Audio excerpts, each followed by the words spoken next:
अस्सलाम वालेकुम वीवर्स, मैं हूं वसीम सियाल। आप देख रहे हैं मेरा यूट्यूब चैनल मिस्टर सियाल और मैं हूं अशफाक ख्वाजा। वीवर्स, हमने लास्ट वीडियो बनाई थी कि आप जब अब चाइना में आ जाते हैं तो चाइना में कौन कौन से स्कॉलरशिप आपको मिलते हैं जिस पे आप अप्लाई करके चाइना में पहुंच सकते हैं, और उसके अलावा चाइना की गवर्नमेंट आपको कौन कौन सी फैसिलिटीज़ देती हैं। अगर जिसने अभी तक वो वीडियो नहीं देखी, नीचे डिस्क्रिप्शन में मैंने उसका लिंक डाल दिया है। तो उसके बाद जो एक इम्पॉर्टेंट पॉइंट है वो है आपकी एक्सेप्टेंस लेटर लेने के लिए आप जब प्रोफेसर को मेल करते हैं तो आपने CV किस तरह बनानी है और उसकी इंपॉर्टेंस क्या होती है। तो इशफाक भाई, मैं बताइएगा कि एक्सेप्टेंस लेटर लेने के लिए हम जो प्रोफेसर को ईमेल करते हैं एक्सेप्टेंस लेने के लिए, तो उसका फॉर्मेट क्या होना चाहिए और कौन कौन से मेन पॉइंट्स होने चाहिए।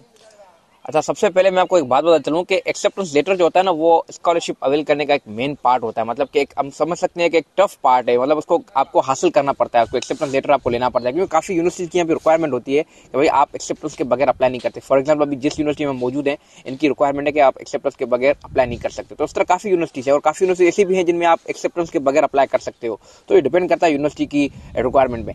एक्सेप्टेंस के लिए ये होता है कि आपको प्रोफेसर को ईमेल लिखनी पड़ती है। तो आपको सब्जेक्ट में लिखना पड़ता है कि नीड योर काइंड सुपरविजन। ठीक है, मतलब इस तरह के आपको कीवर्ड्स लिखने हैं। वो आप कीवर्ड्स जो है वो आप स्क्रीन पर लिख दीजिएगा ताकि व्यूअर्स देख सके। आप उसका डिस्क्रिप्शन में लिंक भी दे दीजिएगा। वो आप पूरी ईमेल जो है ना, ताकि वो डाउनलोड करके वो उस तरह अपनी इसमें चेंजिंग करके वो कर सकें।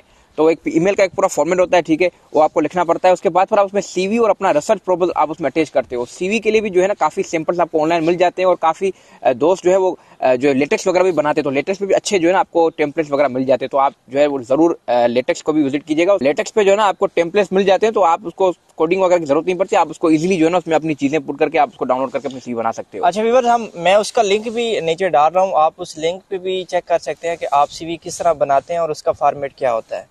जी, तो इसके साथ साथ अगर आप PhD के लिए अप्लाई करें तो आपको रिसर्च प्रपोजल लिखना पड़ता है। तो रिसर्च प्रपोजल जो होता है ना, वो उसका भी एक मेथड होता है लिखने का। उसमें काफ़ी चीज़ें आपको कवर करनी पड़ती है। आपको अपने रिसर्च के जो आपकी जो फील्ड है उसके रिलेटेड आपको कुछ पेपर्स पढ़ने पड़ते हैं। तो पेपर्स को जो है आपको निचोड़ वो आप रिसर्च प्रपोजल में लिखते हो कि आप आइंदा जो है किस चीज़ पे काम करोगे। अगर आपकी एडमिशन हो जाती है तो आप किस चीज़ पे काम करते हो। काफ़ी लोग ये सजेस्ट करते हैं कि ये जस्ट एक फॉर्मेलिटी होती है, आपकी रिसर्च आप यूनिवर्सिटी जाके चेंज भी कर सकते हो। वो खाली आपका मेथड देखते हैं कि आपको रिसर्च प्रपोजल लिखना आता है कि नहीं आता। तो उसमें अगर आप कोई मतलब कि दूसरा टॉपिक भी लिख लेते हो, मतलब आपकी रिसर्च की रिलेटेड ही हो, लेकिन बाद में जाके आप उसको चेंज कर सकते हो। लाजमी नहीं है कि आपने जो रिसर्च प्रपोजल में जो टॉपिक लिखा है, जो चीज़ लिखी है, आपको उसी भी काम करना है। तो आप जाके बाद में भी चेंज कर दो, ये इतना कोई मसला नहीं है। अच्छा, इसमें एक चीज़ मैं ऐड कर दूं कि आपको जब भी अगर आप चाइना में स्कॉलरशिप के लिए अप्लाई करेंगे तो एक्सेप्टेंस लेटर का होना बहुत इम्पॉर्टेंट है। उसके बगैर आपका एडमिशन चाइना में स्कॉलरशिप पे हरगिज़ नहीं हो सकता। बिल्कुल बिल्कुल। तो अगर आप मास्टर्स के लिए अप्लाई कर रहे हो तो फिर आपको स्टडी प्लान लिखना पड़ता है। स्टडी प्लान मेरे ख्याल से कोई 800 से 1000 1200 वर्ड्स का होता है। काफ़ी यूनिवर्सिटी डिफरेंट रिक्वायरमेंट्स होती है। कोई 800 भी मांगती है, कोई 1000 भी मांगती है, कोई 1200 भी मांगती है।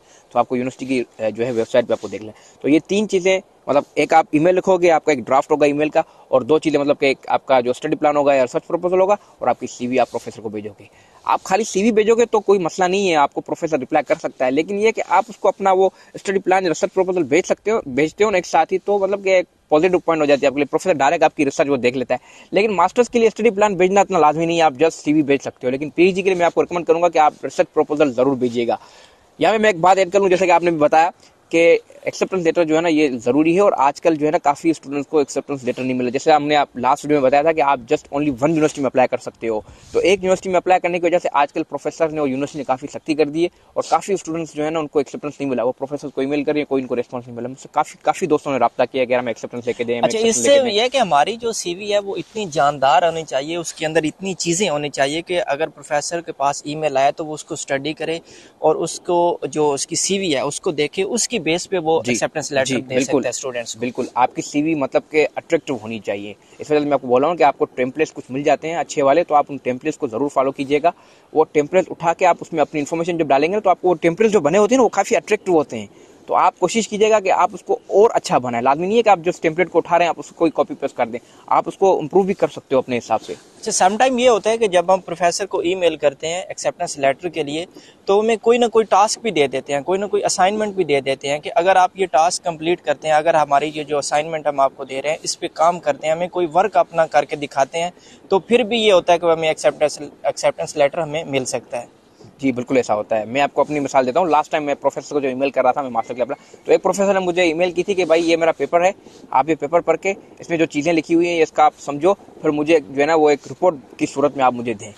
तो उस तरह के प्रोफेसर टास्क देते हैं आपको। कोई बोलता है कि भैया आप मेरे साथ पेपर पब्लिश करें, ठीक है, पेपर पब्लिश करें, ठीक है, पेपर पब्लिश करने के बाद ही मैं आपको रिसर्च एक्सेप्टेंस दे सकता हूँ, क्योंकि 3-4 महीने का टाइम होता है जब आप अप्लाई कर रहे होते हो। तो 3-4 महीने में आपको जो है ना पेपर कम से कम लिख के प्रोफेसर को देना है, वो फिर रिव्यू के लिए भेजते हैं, वो फिर अलग स्टेप है। मतलब लेकिन कुछ प्रोफेसर को कुछ वर्क करके दिखाना है, फिर उसको एग्री करना है कि हाँ मुझे ये काम आता है, फिर उसकी बेस पे वो हमें एक्सेप्टेंस लेटर देता है। तो यहाँ पे मैं एक दूसरी बात ऐड करता चलूं कि काफी प्रोफेसर आपसे जो है ना इंटरव्यू भी लेते हैं। मतलब कि लास्ट टाइम मैं आपको बताऊं ना, एक प्रोफेसर था, उसने अपने काफी तो डायरेक्ट खुद भी लेते हैं प्रोफेसर, लेकिन काफी प्रेशर होता है जो पीएचडी के उनके जो स्टूडेंट होते हैं ना, जो मतलब उनको बोलते हैं कि वो फिर आपके इंटरव्यू लेते हैं। लास्ट टाइम एक जो था प्रोफेसर, उसने अपने एक स्टूडेंट को बोला था, पीएचडी वाले को, उसने मेरा इंटरव्यू लिया था कि मुझसे कुछ सवाल पूछे थे अपनी मतलब कि रिसर्च के रिलेटेड, और जो मैंने मतलब एकेडमिक जो मेरी चीज़ें थी जो मैंने बैचलर में पढ़ी थी, तो उसके रिलेटेड उसने मुझसे कुछ सवाल पूछे थे।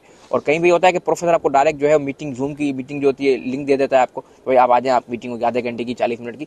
तो ज़्यादातर जो मैंने जहाँ पे देखे ना, वो सवाल आपकी रिसर्च के रिलेटेड होते हैं, मतलब कि आपने जो पीछे पढ़ा है उसके जो है ना आपसे कोई नहीं पूछता। मैंने यहाँ पे नहीं देखा, काफ़ी प्रोफेसर पूछते भी, लेकिन काफ़ी नहीं पूछते। काफ़ी ये पूछते कोई आप आइंदा जो रिसर्च पे काम करोगे टॉपिक पे, उस पर आप क्या करोगे, उसके आपकी जो है वो नॉलेज है कि नहीं है, आपको वो चीज़ें आती हैं कि नहीं आती, मतलब रिसर्च रिलेटेड आपसे वो क्वेश्चन पूछ सकते हैं। मतलब वो आपको जज करते हैं कि क्या इसके अंदर वो चीजें हैं, ये हमारी लैब में मैं अगर इसको एक्सेप्टेंस लेटर दूंगा तो किसी के अंदर एलिजिबिलिटी है कि ये मेरी लैब में ये मेरे साथ काम कर सकता है या नहीं कर सकता। देन वो डिसाइड करता है कि अब मैंने इसको एक्सेप्टेंस लेटर देना है या नहीं देना। बिल्कुल बिल्कुल। और इसके साथ साथ जो है मैं आपको रिकमेंड करूंगा कि अगर आपके पास टाइम है, कुछ 3 महीने 6 महीने आपके पास है, अगर आप अभी लास्ट सेमेस्टर में हो, अगर आपकी ग्रेजुएशन में भी टाइम है, तो आप कोशिश करें कि लास्ट सेमेस्टर में एक छोटा सा एक मतलब कि कॉन्फ्रेंस पेपर आप पब्लिश कर लें। वो आप कॉन्फ्रेंस पेपर आप इजीली पब्लिश कर सकते हो, उसमें इतना कोई मसला नहीं है। तो उससे ये होता है कि प्रोफेसर को लग जाता है कि भाई बंदा काम करने वाला है, उसने मतलब अपने बैचलर में एक पेपर पब्लिश कर लिया है, तो मतलब कि ये मास्टर्स में आके अच्छा काम कर सकता है, उसको इम्प्रूव कर सकता है। तो अगर आप मास्टर्स में, तो मैं आपको कोशिश करूंगा कि आप कम से कम एक अच्छा जर्नल का पेपर जो है ना पब्लिश कर लें, ताकि आपकी पीएचडी की जो एडमिशन है वो आपकी सिक्योर हो जाए। इशफाक में बहुत सारे स्टूडेंट जो है वो प्रोफेसर को ईमेल करते हैं, मतलब 50-60 प्रोफेसर को ईमेल करते हैं, उन्हें कोई रिस्पांस नहीं आता, तो वो डिसहार्ट हो जाते हैं। तो उसके बारे में आप क्या कहेंगे? यार 50-60 जो है ना, मैं समझता हूँ कि एक बहुत ही छोटा नंबर है। मैंने देखा है काफी बंदे 400-500 प्रोफेसर को ईमेल करते हैं, उसके बाद भी जाके वो 1-2 प्रोफेसर को रिप्लाई करते हैं। क्योंकि काफी दफा हम ईमेल ऐसे करते हैं उनमें कुछ टर्म्स जो है वो रिपीटेड होते हैं, और कुछ हम ऐसे कीवर्ड्स यूज करते हैं जो ईमेल जंक में चली जाती है प्रोफेसर की। तो काफी प्रोफेसर बिजी होते हैं, वो जंक फोल्डर नहीं खोलते। तो ये भी डिपेंड करता है, और आपकी टाइमिंग भी डिपेंड करती है कि आप किस टाइम पे प्रोफेसर को ईमेल कर रहे हो। काफी दोस्त ये बोलते हैं कि आप मॉर्निंग के टाइम पे करो, क्योंकि वो सुबह को जब मॉर्निंग में वो चेक करते हैं तो आपकी ईमेल वो फर्स्ट पे होती है।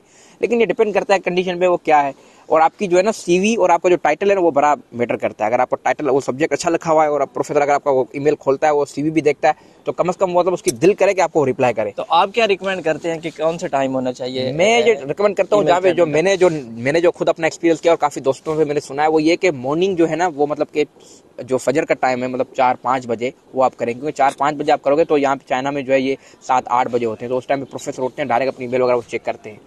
तो ये वो अच्छा टाइम है। और उसके साथ आपको हिम्मत नहीं हारनी, ठीक है, आपको ट्राई करता रहना। आप 400-500 प्रोफेसर को ईमेल करेंगे, तभी जाके आपको 1-2 प्रोफेसर रिप्लाई करेंगे, फिर आपको जाके एक प्रोफेसर आपको वो एक्सेप्टेंस देगा। तो व्यूअर, मेरे साथ भी ऐसा हुआ था। मैंने तकरीबन 1000 प्रोफेसर को ईमेल की थी, वहाँ से तकरीबन 10-15 प्रोफेसर ने मुझे रिस्पांस दिया था, तो मुझे तकरीबन 5 एक्सेप्टेंस लेटर मिले थे। तो आप भी हिम्मत ना हारें, आप प्रोफेसर को ईमेल करते रहें, इंशाल्लाह कहीं ना कहीं से आपको एक्सेप्टेंस लेटर मिल जाएगा। अगर आपको एक्सेप्टेंस लेटर मिल जाता है तो तकरीबन 90% आपका जो एडमिशन है वो कंफर्म हो जाता है।